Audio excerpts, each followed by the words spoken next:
before we get going, I'd just like to propose a toast to Novak again on your 8th title. Sorry, I'm the not. red champagne. You got the grape champagne. You have the white one. But congratulations, Novak, on Thank you. A magnificent match and also a 2-week event. And you know, from all of us, from our entire organisation, from the people of Australia, thank you for your generosity that you've done also with the Rally for Relief and helping the victims of bushfires. But thank you for what you do for the sport. Thank you, tennis. Craig. Thank you. On Appreciate behalf it. of everyone, I'd like to propose a toast to Novak. Congratulations. Thank you. Well done. Yes, thank And you. then Thank you. now, no questions done. We can go now. Shall we go? Okay, yes. Thanks, Greg. Well done. Appreciate it. Thank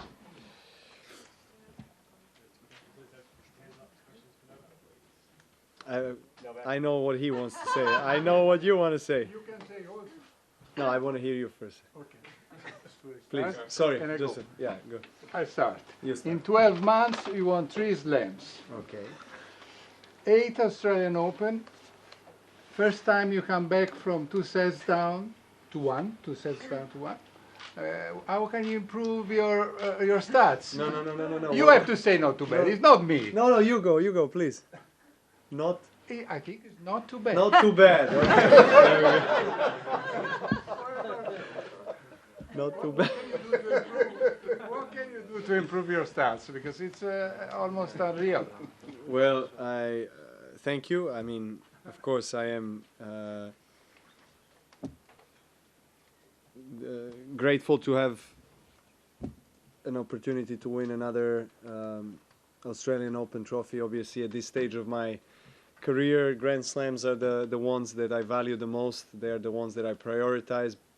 Before the season starts, I try to set my form, shape for these events where I can be at my prime tennis and mental and physical abilities. And there are a lot of stats that obviously I am proud of, but they can't dictate my career. I mean, of course, there's a lot of history on the line, and I do have professional goals. You know, Grand Slams are one of the main reasons why I'm still competing and still playing full season. You know, trying to obviously get the historic #1. You know, that's other big goal, and put myself in this position that is really good at the moment, and I'm super happy with the way I started the season. You know, it kind of sets the tone for the rest of the year. I've had that privilege to win this big tournament for 8 times and start off the season with a Grand Slam win. You know, significantly boosts your confidence, and your expectations are quite high, you know, for the rest of the season. But whatever happens, the season is already successful. So what I can do still to improve, there are many things on the tennis court that I can still improve, and that's something that excites me and that motivates me to go day in and day out with my commitments, with my practice sessions, because there's always something to work on, and there are always more trophies to win. Novak, a year ago we sat in this room with you, and it was revisiting the zone because of the match you played against Rafa was so good. How do we talk about this one tonight? Oh, turbulent, I would say. It started off really well. I broke his serve right away. I felt, you know, the experience on my side on playing many Australian Open finals, and for him it was first. It was probably it was very important for me to try to break his serve very early in the match, which happened. He kind of broke back and got back into the first set, but I won the first set. Then I played a bad game in the beginning of the second, couple of double faults, and then I just you know, after I lost the second set, I started to feel really bad on the court. My energy dropped significantly. To be honest, I don't still understand the reason why that has happened, because I've been doing the things that I've been doing before all of my matches. So I mean, I was hydrated well and everything, but apparently doctor said I wasn't hydrated enough. So kind of regained my energy and strength midway in the fourth set and got back into the match. I was on the brink of losing the match. Dominic, you know, is a fantastic tennis player that plays with tremendous amount of power in his shots, especially from the forehand side. He uses his slice really well, so he disrupted my rhythm and my game at one point, and he was a better player. I mean, he one point and probably one shot separated us tonight, and it could have gone a different way. I served and volleyed when I was facing a break point in the fourth and in the fifth. It worked both of the times, but you know, it could have also been differently. It's serve and volley is not something I'm accustomed to. I'm not really doing that often, but you know, I kind of recognize that as an important tactics that you know, in those circumstances, and I'm really happy it worked. Grand Slam number 17, now next to your name. What's the main feeling? Is it what wow amazing or 4 more to go to get the record? Both. I was sharing with you know, with my team and also with some other people just post match, you know, in conversations when they ask me how I feel. I feel exhausted at the moment. You know, it's been a very successful but long month here in Australia, and I'll probably won't be able to comprehend the achievements I had in my career, especially at Grand Slams, until I retire from tennis, because the intensity of the tennis season, especially if you're committed to play full season, which I am for many years already.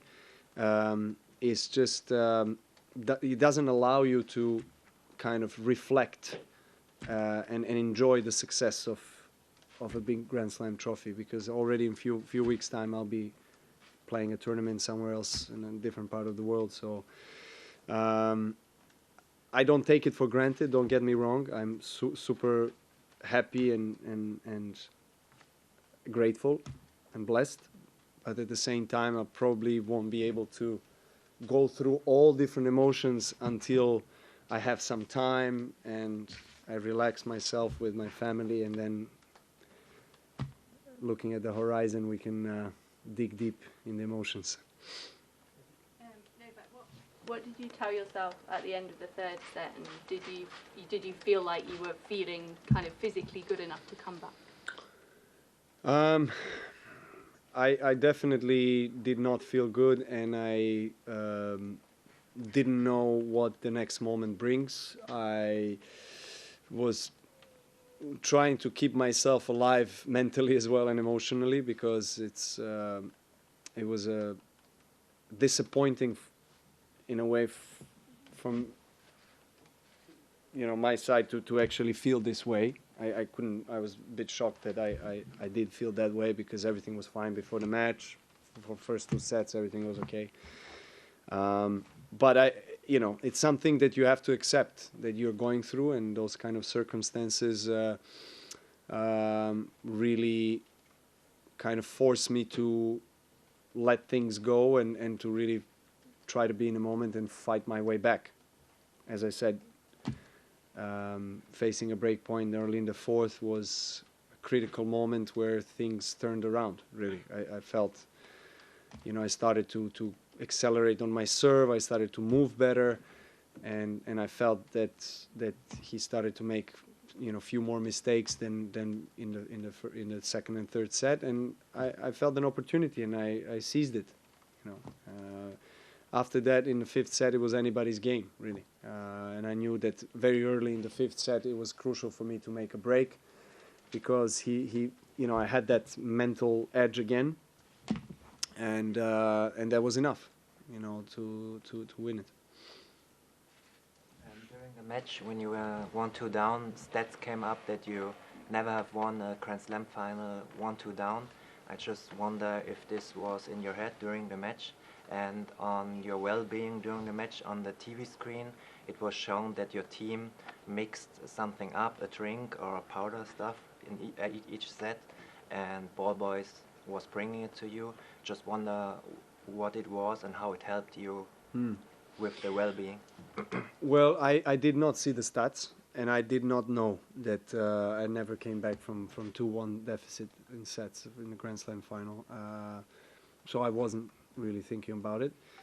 And the liquids were magic potions that my physio Uli prepares in his lab.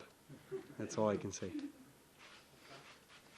You spoke a little while ago about the idea of historic #1, and that Yes. maybe sort of big picture competition that there is now between you, Roger Federer, and Rafael Nadal. I'm wondering, I would imagine at some point earlier on that wasn't even considered a possibility to you. I'm wondering if you can pinpoint a moment when that ambition became realistic to you and you thought, okay, I am going to be part of that conversation. Well, it was more about Grand Slams, to be honest. Throughout, especially the first part of my career, I was dreaming of winning as many Grand Slams as possible. And when I started winning a couple of Grand Slams a year, you know, with a few years in a row, that's where I felt, oh, actually I can, you know, maybe challenge Roger and Pete Sampras and, you know, all these guys that were winning most Grand Slams in their careers and the history of tennis. So the #1 was not really in the equation for me until you know, I successfully finished as a year #1 for several years in a row, and then I guess I can't identify exactly the moment when I started thinking about it, but you know, that's one of the two biggest goals for sure. I mean, there's no secret in that. Since you did not try the champagne, do you not drink any alcohol at all? And what is in your bottle? Yeah, exactly. I mean, it's not wine. I thought you're probably thinking it's red wine. It's not. It's a hydration drink that I usually drink, an antioxidant drink. And no, I will not drink alcohol. I don't drink it in general. I don't enjoy it. So my brother will probably last week. What were your observations on the 2 time violations you received in that game? And after the changeover, or during the changeover, you touched the umpire, which is a breach of protocol. Do you accept in the heat of battle, out the heat of battle, that was the wrong decision?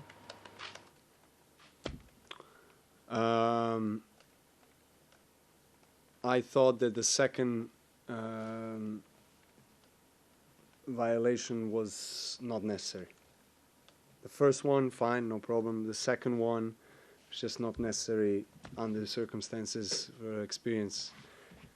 Umpire, I thought that, you know, he probably, in my opinion, could have reacted a little bit better in that situation. But because, you know, this kind of things in games, you know, switched the momentum of the match, and, you know, it was a very important game, obviously, 4-all. I broke his serve back, got myself back in the second set, and then, you know, lost that game, and he won the second set, and then that completely changed the momentum of the match. For touching his shoe, I mean, I didn't know that it was that's completely forbidden. I thought it was a nice, really friendly touch. I wasn't aggressive with him in terms of physical abuse. I just couldn't believe that I got the time violation. It kind of disturbed me, and that's all there is to it. You know, verbally we did have some exchanges, but no insults, because if I did insult him, I would get a warning. Right now that you tell me that, I want to thank him for not giving me a warning for touching him. So that's all I can say. Novak, you had this great comeback tonight, and you and the other two in the big three, time and again, managed to come back and triumph under incredible circumstances. What do you think, as athletes and people, are within you that enables you to succeed so often? Well, it's hard to speak on behalf of Roger and Rafa. I mean, I obviously have utmost respect for these guys and admiration for who they are and what they have achieved and how they go about things on and off the court.